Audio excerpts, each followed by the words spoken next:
Hi guys, welcome to Stock Brains. My name is Ayush और आज इस वीडियो में हम लोग बात करने वाले हैं एफिशिएंट मार्केट हाइपोथेसिस के बारे में। इस चैप्टर में हम लोग समझेंगे कि जो एफिशिएंट मार्केट हाइपोथेसिस है उसका बेसिक कंसेप्ट क्या है। इसके बाद हम लोग बात करेंगे ऐसी तीन फॉर्म्स के बारे में जो कि ईएमएच के अंदर है और इन तीनों फॉर्म्स को हम लोग सही तरीके से समझने की कोशिश करेंगे। इन तीनों फॉर्म्स को समझने के साथ साथ हम लोग इसके क्रिटिसिज्म को भी समझेंगे। इसके बाद हम लोग डिस्कस करेंगे what is random walk theory.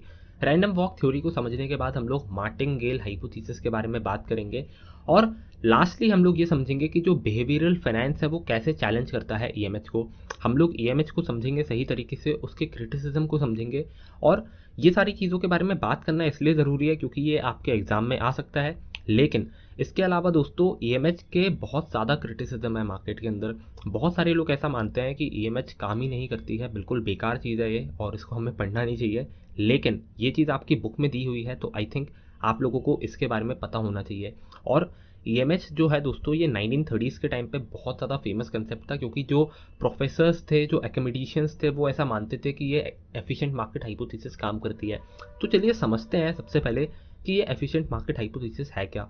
तो अगर मैं बात करूं ईएमएच की, तो ईएमएच बेसिकली एक ऐसा आइडिया है जो कि ये बोलता है कि भैया जो एसेट के प्राइजेस हैं या स्टॉक के प्राइजेस है ना, वो फुल्ली रिफ्लेक्ट करते हैं इन्फॉर्मेशन को। अब कौन सी इन्फॉर्मेशन को फुल्ली रिफ्लेक्ट करते हैं उसको हमें समझना बहुत ज़्यादा ज़रूरी है।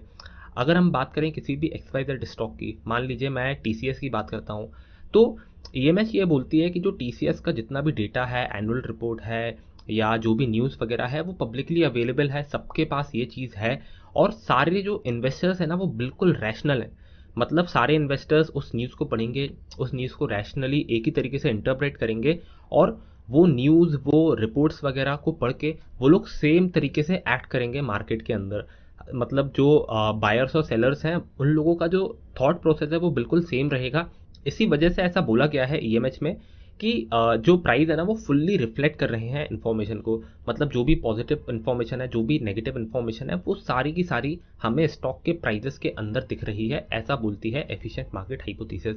और एफिशिएंट मार्केट हाइपोथेसिस ये भी बोलती है कि जब इन्फॉर्मेशन बदलती है ना तो प्राइस भी बदल जाता है। अब दोस्तों ईएमएस जो है वो बेसिकली कुछ चीज़ें अज्यूम करके चलती है जिसके बारे में हमें पता होना चाहिए। अब ईएमएच ऐसा मान के चलती है कि जो प्राइस है ना वो एक्यूरेटली समराइज करता है सारी की सारी पब्लिकली नोन इन्फॉर्मेशन को। मतलब पब्लिक में जो भी इन्फॉर्मेशन अवेलेबल है उसको एक्यूरेटली समराइज करेगा हमारा स्टॉक का प्राइस। और अगर स्टॉक का प्राइस जो है वो एक्यूरेटली सारी इन्फॉर्मेशन को समराइज कर रहा है तो मार्केट से प्रॉफिट कमा पाना मुश्किल है, क्योंकि जो इन्वेस्टर्स और ट्रेडर हैं वो मार्केट में मिस प्राइसिंग का ही फ़ायदा उठा के पैसा बनाते हैं। जब किसी इन्वेस्टर को लगता है कि स्टॉक बहुत ही मिस प्राइस्ड है, अंडर वैल्यूड है, तो वो खरीद लेता है स्टॉक को। जब किसी इन्वेस्टर को लगता है कि स्टॉक ओवर वैल्यूड है तो वो स्टॉक को सेल कर देता है, राइट। लेकिन ईएमएच के हिसाब से ऐसा कर पाना पॉसिबल नहीं है, क्योंकि जो प्राइस है वो सारी की सारी पब्लिकली इन्फॉर्मेशन एकदम रैशनली आपको दर्शा रहा है। ऐसा ईएमएच का पहला अजम्पशन है। अब दोस्तों जो दूसरा अजम्पशन है वो ऐसा बोलता है कि जो नॉलेज है ना पास्ट प्राइजेस का, इसकी कोई भी वैल्यू नहीं है फ्यूचर के स्टॉक प्राइस को प्रिडिक्ट करने में। मतलब जो भी हिस्टोरिकल हमारा प्राइस एक्शन है, जो भी प्राइस ऊपर नीचे गया है, इसकी कोई भी वैल्यू नहीं है और इससे फ्यूचर को प्रिडिक्ट नहीं किया जा सकता। ऐसे दो अजम्पशन ईएमएच मान के चलता है। अब दोस्तों हमने ये तो समझ लिया कि ईएमएच क्या होती है, इसके बेसिक कंसेप्ट को हम लोगों ने समझ लिया। अब हम लोग ये बात करते हैं कि जो ईएमएच है इसके तीन टाइप्स कौन कौन से हैं। तो ईएमएच के तीन बेसिक टाइप हैं: strong form of EMH, semi strong form of EMH and weak form of EMH. अब ये तीनों फॉर्म कैसे हैं, ईएमएच के क्या क्या डिफरेंसेस हैं, चलिए इसको समझते हैं हम लोग। सबसे पहले अगर मैं बात करूं स्ट्रॉन्ग फॉर्म की, तो स्ट्रॉन्ग फॉर्म ये बोलता है कि भैया जो भी पब्लिक इन्फॉर्मेशन है और जो भी इनसाइडर इन्फॉर्मेशन है ना वो फुल्ली रिफ्लेक्ट हो रही है कंपनी के शेयर प्राइस में। अब पब्लिक इन्फॉर्मेशन के बारे में तो आप सभी को पता होगा। पब्लिक इन्फॉर्मेशन वो इन्फॉर्मेशन है जो कि पब्लिक के पास अवेलेबल है, जैसे एनुअल रिपोर्ट या कोई भी न्यूज़ वगैरह जिसको कंपनी डिस्क्लोज कर देती है पब्लिक में, उसको हम बोलते हैं पब्लिक इन्फॉर्मेशन। लेकिन इसके अलावा यहाँ पे एक और टर्म लिखा हुआ है इनसाइडर इन्फॉर्मेशन, जिसको हम लोग प्राइवेट इन्फॉर्मेशन भी बोलते हैं। तो प्राइवेट इन्फॉर्मेशन वो इन्फॉर्मेशन होती है जो कि कंपनी के अंदर के लोगों को पता होती है। कंपनी के अंदर के लोग, कंपनी के मैनेजमेंट वाले हो सकते हैं, कंपनी का सीईओ हो सकता है, या कंपनी के अंदर कोई भी ऐसा एम्प्लॉय है जो काम कर रहा है उसको पता होगा, या कंपनी को कोई भी प्रोडक्ट सप्लाई करने वाला जो वेंडर है उसको इनसाइड इन्फॉर्मेशन के बारे में थोड़ी बहुत जानकारी होगी। तो उन सारे लोगों को हम लोग इनसाइडर्स बोलते हैं, राइट। तो जो ईएमएच की स्ट्रॉन्ग फॉर्म है वो ऐसा बोल रही है कि जो भी इनसाइडर्स के पास इंफॉर्मेशन है, जो भी पब्लिक के पास इंफॉर्मेशन है, वो सबको पता है, सारे इन्वेस्टर्स ने उस पर रैशनली एक्ट किया है और जो कंपनी का शेयर प्राइस है ना वो इस चीज़ को फुल्ली रिफ्लेक्ट कर रहा है। तो ये है स्ट्रॉन्ग फॉर्म ईएमएच का। अब मैं आपसे ये नहीं बोल रहा हूँ कि आप इससे अग्री कीजिए, ये स्ट्रॉन्ग फॉर्म सही है, मैं ऐसा नहीं बोल रहा हूँ। मैं आपको सिर्फ वही बता रहा हूँ जो ईएमएच के बारे में हम सभी को पढ़ाया गया है। अभी हम लोग इसके क्रिटिसिज्म के बारे में थोड़ी देर से बात करेंगे। अब दोस्तों स्ट्रॉन्ग फॉर्म के बाद आता है हमारा सेमी स्ट्रॉन्ग फॉर्म। तो जो सेमी स्ट्रॉन्ग फॉर्म और स्ट्रॉन्ग फॉर्म है उन दोनों के बीच में बस एक ही डिफरेंस है, और वो डिफरेंस ये है कि सेमी स्ट्रॉन्ग फॉर्म बस इतना मान के चलती है कि भैया जो इनसाइडर इन्फॉर्मेशन है ना वो रिफ्लेक्ट नहीं करता है स्टॉक का प्राइस, और जो भी पब्लिकली अवेलेबल इंफॉर्मेशन है ना सिर्फ उसी को रिफ्लेक्ट करता है हमारा स्टॉक का प्राइस। तो ये है सेमी स्ट्रॉन्ग फॉर्म। अब दोस्तों जो तीसरी फॉर्म है वो है वीक फॉर्म। तो जो वीक फॉर्म है ना वो यही बोलती है कि जो स्टॉक के प्राइजेस है ना वो पास्ट में जो भी अवेलेबल इंफॉर्मेशन है उसको दर्शा रहे हैं। तो ये 3 फॉर्म थे ईएमएच के। अब हम लोग इसके क्रिटिसिज्म को एक एक करके समझना चालू करते हैं। तो सबसे पहले आता है हमारा स्ट्रॉन्ग फॉर्म। अब स्ट्रॉन्ग फॉर्म ये बोलता है कि पब्लिक इन्फॉर्मेशन भी सबके पास अवेलेबल है, इनसाइडर इन्फॉर्मेशन भी सबके पास अवेलेबल है। लेकिन दोस्तों जो रियलिटी है वो यही है कि पब्लिक इन्फॉर्मेशन तो सबके पास अवेलेबल है, लेकिन जो इनसाइडर इन्फॉर्मेशन है ना वो किसी के भी पास अवेलेबल नहीं है। अगर मैं आपसे पूछता हूँ कि इन्फोसिस ने कल के दिन कौन सा बड़ा ऑर्डर उठाया है, कौन सा बड़ा कॉन्ट्रैक्ट उठाया है, तो आप वो शायद नहीं बता पाओगे। क्यों? क्योंकि आप कंपनी के इनसाइडर नहीं हो, आप कंपनी के आउटसाइडर हो। हम सभी लोग कंपनी के आउटसाइडर हैं, राइट। लेकिन अगर मैं कंपनी के सीईओ से पूछूंगा कि भैया कल आपने कौन सा बड़ा ऑर्डर उठाया, तो हो सकता है कंपनी के सीईओ को ये इन्फॉर्मेशन पता हो, राइट। तो जो कंपनी का सीईओ है वो इनसाइडर है, लेकिन हम लोग आउटसाइडर हैं, राइट। और हमें ऐसी बहुत सारी चीज़ें नहीं पता जो कि कंपनी के इनसाइडर्स को पता है। तो हमारे जैसे लोगों के पास, पब्लिक के पास अगर फुल इन्फॉर्मेशन है ही नहीं, तो फिर जो शेयर का प्राइस है उसमें फुल्ली इन्फॉर्मेशन कैसे रिफ्लेक्ट होगी। तो इसी वजह से दोस्तों जो स्ट्रॉन्ग फॉर्म है ना ये बिल्कुल काम नहीं करती मार्केट के अंदर, ये रियलिस्टिक नहीं है, और यही क्रिटिसिज्म लोग देते हैं स्ट्रॉन्ग फॉर्म ऑफ ईएमएच को। इसके बाद दोस्तों आता है हमारा सेमी स्ट्रॉन्ग फॉर्म। अब सेमी स्ट्रॉन्ग फॉर्म और स्ट्रॉन्ग फॉर्म में बस एक ही डिफरेंस है, उसमें ऐसा माना जाता है कि भैया जो प्राइवेट इंफॉर्मेशन है ना वो स्टॉक के प्राइस में रिफ्लेक्ट नहीं होती है, लेकिन जो पब्लिकली अवेलेबल इंफॉर्मेशन है ना वो स्टॉक के प्राइजेस में रिफ्लेक्ट होती है। ऐसा बोलता है सेमी स्ट्रॉन्ग फॉर्म ऑफ ईएमएच। और ये जो सेमी स्ट्रॉन्ग फॉर्म ऑफ ईएमएच है ना ये भी एक तरीके से टेक्निकल एनालिसिस की एग्जिस्टेंस को डिनाई करता है। क्यों डिनाई करता है? क्योंकि जो स्टॉक का पास्ट प्राइस एक्शन है ना वो बेसिकली एक पब्लिकली अवेलेबल इन्फॉर्मेशन है, राइट। और ईएमएच यही बोल रहा है कि भैया ये जो पब्लिकली अवेलेबल इन्फॉर्मेशन है ना ये फुल्ली रिफ्लेक्ट हो रही है स्टॉक के प्राइस में, और कोई भी स्टॉक के फ्यूचर को प्रिडिक्ट नहीं कर सकता कि फ्यूचर में क्या होने वाला है। तो ये भी टेक्निकल एनालिसिस को एक तरीके से कॉन्ट्राडिक्ट करती है, तो इसके भी क्रिटिसिज्म को समझना ज़रूरी है। अब यहाँ पे दोस्तों कुछ लोग जो सेमी स्ट्रॉन्ग फॉर्म ऑफ ईएमएच है उसको इस तरीके से क्रिटिसाइज करते हैं। जो ट्रेडर्स वगैरह हैं वो लोग ऐसा बोलते हैं कि जो स्टॉक के प्राइजेस है ना वो बहुत ही वॉलेटाइल होते हैं, और जो एफिशिएंट मार्केट हाइपोथेसिस है ना वो उससे कंसिस्टेंट नहीं है। आपने देखा होगा कभी कभी इंट्राडे के अंदर कि स्टॉक कभी कभी 5% ऊपर चला जाता है, कभी कभी 10% नीचे चला जाता है।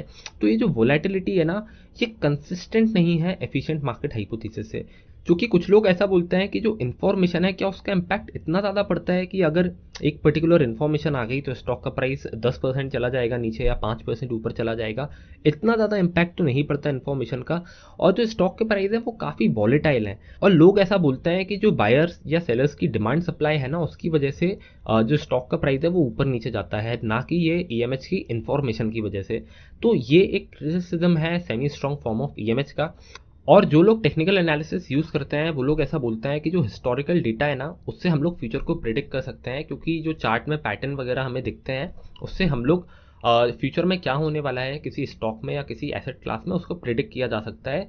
तो ये दो क्रिटिसिज्म है semi strong form of EMH के। अब दोस्तों हमने स्ट्रॉन्ग फॉर्म समझ लिया, सेमी स्ट्रॉन्ग फॉर्म समझ लिया, अब हम लोग बात करते हैं वीक फॉर्म की। तो जो वीक फॉर्म है वो बस इतना ही बोलती है कि जो करंट प्राइस है ना किसी भी स्टॉक का वो बस पास्ट डेटा को रिफ्लेक्ट कर रहा है, जो भी पास्ट में अवेलेबल इन्फॉर्मेशन थी ना उसको बस रिफ्लेक्ट कर रहा है, ऐसा बोलता है हमारा ये वीक फॉर्म ऑफ ईएमएच। तो दोस्तों अगर वीक फॉर्म ऑफ ईएमएच ट्रू है तो भी हमारा टेक्निकल एनालिसिस एग्जिस्ट कर सकता है। क्यों एग्जिस्ट कर सकता है? क्योंकि जो वीक फॉर्म ऑफ ईएमएच है वो ऐसा नहीं बोलती है कि भैया अगर जो करंट प्राइस है स्टॉक का वो पास के इन्फॉर्मेशन को रिफ्लेक्ट कर रहा है तो आप उससे फ्यूचर को प्रिडिक्ट नहीं कर सकते। ऐसा नहीं बोलती हमारी weak form of EMH. Weak form of EMH के हिसाब से आप जो टेक्निकल एनालिसिस है आप उसको यूज़ करके जो फ्यूचर में होने वाला है उसको प्रिडिक्ट कर सकते हो। इसी वजह से हम लोग इस वीक फॉर्म को क्रिटिसाइज नहीं करते हैं एज अ टेक्निकल एनालिस्ट, और स्ट्रॉन्ग फॉर्म और सेमी स्ट्रॉन्ग फॉर्म को ही क्रिटिसाइज करने पे फोकस करते हैं। तो आई होप आपको ये समझ में आया होगा कि जो ईएमएच है उसका कंसेप्ट क्या है और ईएमएच का क्रिटिसिज्म क्या है दोस्तों। अब हम लोग बात करते हैं रैंडम वॉक थ्योरी और मार्टिंगेल हाइपोथेसिस के बारे में। तो जो रैंडम वॉक थ्योरी है वो बस ऐसा बोलती है कि जो स्टॉक है ना वो एक रैंडम पाथ को लेके चलता है। मतलब जो स्टॉक का पाथ है वो अनप्रिडिक्टेबल है, और जो भी स्टॉक का प्राइस ऊपर नीचे हो रहा है ना वो बस रैंडमली हो रहा है। इसमें ऐसा कुछ भी नहीं है जिससे आप फ्यूचर को प्रिडिक्ट कर सकते हो, राइट। तो यही बोलती है हमारी रैंडम वॉक थ्योरी। और ये जो रैंडम वॉक थ्योरी है ना वो ऐसा अज्यूम करके चलती है कि जो पास्ट मूवमेंट है या जो भी ट्रेंड है स्टॉक के अंदर उसका यूज़ नहीं कर सकते आप फ्यूचर को प्रिडिक्ट करने के लिए। तो यही बोलती है हमारी रैंडम वॉक थ्योरी। और रैंडम वॉक थ्योरी ऐसा भी बोलती है कि जो स्टॉक के प्राइजेस है ना उसका मूवमेंट इंडिपेंडेंट है। मतलब जो पास का जो मूवमेंट है ना स्टॉक का उसका कोई फर्क नहीं पड़ने वाला फ्यूचर पे। फॉर एग्जाम्पल अगर हम लोग बात करें कॉइन फ्लिपिंग की, तो अगर मैं 10 टाइम्स कॉइन को उछालता हूँ और 10 में से मान लीजिए 10 बार हेड आ गया और टेल्स आया 0 बार, राइट। तो अगर मैं 11वीं बार कॉइन उछालूंगा ना तो इसकी कोई गारंटी नहीं है कि हेड ही आएगा। तब भी 50-50 प्रोबेबिलिटी रहेगी, हो सकता है हेड आ जाए, हो सकता है टेल आ जाए। तो जो पास्ट में जितने भी मैंने कॉइन उछाले उसका कोई भी सिग्निफिकेंस नहीं है फ्यूचर के कॉइन टॉसेस के ऊपर, राइट। तो जो रैंडम वॉक थ्योरी है वो ऐसा मानती है कि जो पास्ट में हो गया ना स्टॉक के अंदर उसका कोई भी सिग्निफिकेंस नहीं है फ्यूचर को प्रिडिक्ट करने में, क्योंकि जो पास्ट का डेटा है ना वो इंडिपेंडेंट है और जो फ्यूचर में होने वाला है वो भी इंडिपेंडेंट है। ऐसा मान के चलती है हमारी रैंडम वॉक थ्योरी। लेकिन दोस्तों जो रैंडम वॉक थ्योरी है इसके क्रिटिसिज्म में टेक्निकल एनालिस्ट लोग ये बोलते हैं कि जो स्टॉक के प्राइसेस ऊपर नीचे जा रहे हैं ना वो इसलिए जा रहे हैं ऊपर नीचे क्योंकि जो बायर्स हैं वो लोग स्टॉक को डिमांड कर रहे हैं, और जो सेलर्स हैं ना वो स्टॉक को सेल कर रहे हैं किसी रीज़न की वजह से। और यहाँ पे बायर्स और सेलर्स जो है ना उनके इमोशंस यहाँ पे आ रहे हैं जब भी वो स्टॉक को बाय और सेल करते हैं। तो जो स्टॉक के प्राइजेस हैं ये इमोशंस को रिफ्लेक्ट कर रहे हैं। इसी वजह से इस पास्ट डेटा को पढ़ के हम लोग फ्यूचर को प्रिडिक्ट कर सकते हैं। ऐसा वो लोग बोलते हैं जो कि रैंडम वॉक थ्योरी को क्रिटिसाइज करते हैं और टेक्निकल एनालिसिस को यूज़ करते हैं। आई होप आपको ये रैंडम वॉक थ्योरी के बारे में थोड़ा बहुत आइडिया हुआ होगा। अब दोस्तों हम लोग बात करते हैं मार्टिंगेल हाइपोथेसिस के बारे में। तो जो मार्टिंगेल हाइपोथेसिस है ना वो भी बहुत सिमिलर है हमारी रैंडम वॉक थ्योरी से। और ये मार्टिंगेल बेसिकली एक ऐसा प्रोसेस है और जो कि हमें ये बताता है कि भैया फ्यूचर में कुछ भी जो एक वैल्यू है ना उसको हम प्रिडिक्ट नहीं कर सकते सर्टेनिटी से। अब दोस्तों इसमें भी हम लोग कॉइन टॉसिंग का एग्जांपल ले लेते हैं। तो अगर दोस्तों मैं कॉइन को उछालता हूँ 4 बार, तो जो चौथी बार कॉइन का आउटकम है वो हेड होगा कि टेल होगा इसको मैं प्रिडिक्ट नहीं कर सकता। क्यों? क्योंकि जो आउटकम है ना कॉइन का वो इंडिपेंडेंट है, उसका पास्ट से कोई भी लेना देना नहीं है। तो ये जो एब्सेंस ऑफ प्रिडिक्टेबिलिटी है ना यही मार्टिंगेल प्रोसेस का एक बहुत ही बड़ा फीचर है।